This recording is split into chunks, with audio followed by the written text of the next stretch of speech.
vzájomnej hospodárskej pomoci. Táto organizácia vznikla 25. januára 1949. Zakladajúcimi štátmi boli Poľska, Československo, Maďarsko, Sovietsky zväz, Bulharsko.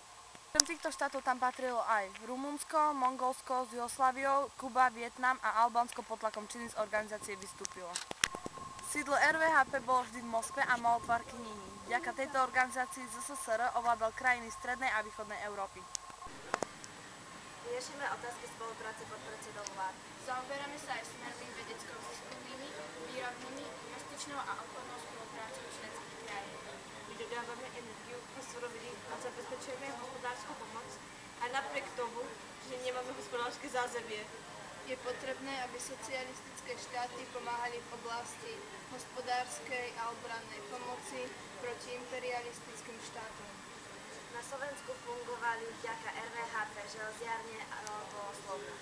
Následkom rôznych zmien, ktoré sa udiali, podpísali 28. júla zastupiteľovia vlád členských krajín RVHP protokol, ktorým túto organizáciu rozpustili.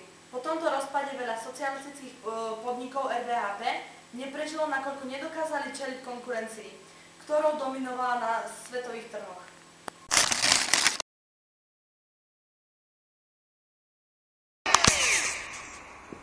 Oppan Gangnam Style.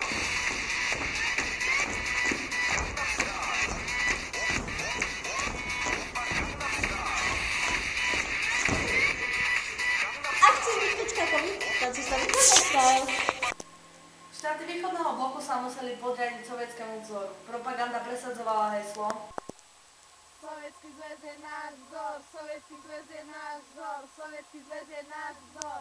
Obyvateľstvo bolo pod prísnou policajnou kontrolou.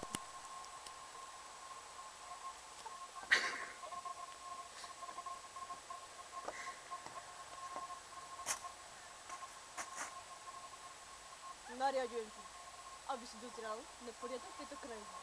Nikto z tejto krajiny nemôže odísť. Jasne ti to je?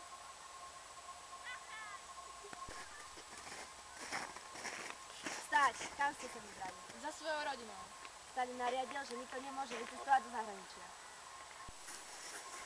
Stalin, pár ľudí chcelo cestovať do zahraničia. Je mŕtvy. Ale náhle zomrel na krvácanie do mozgu.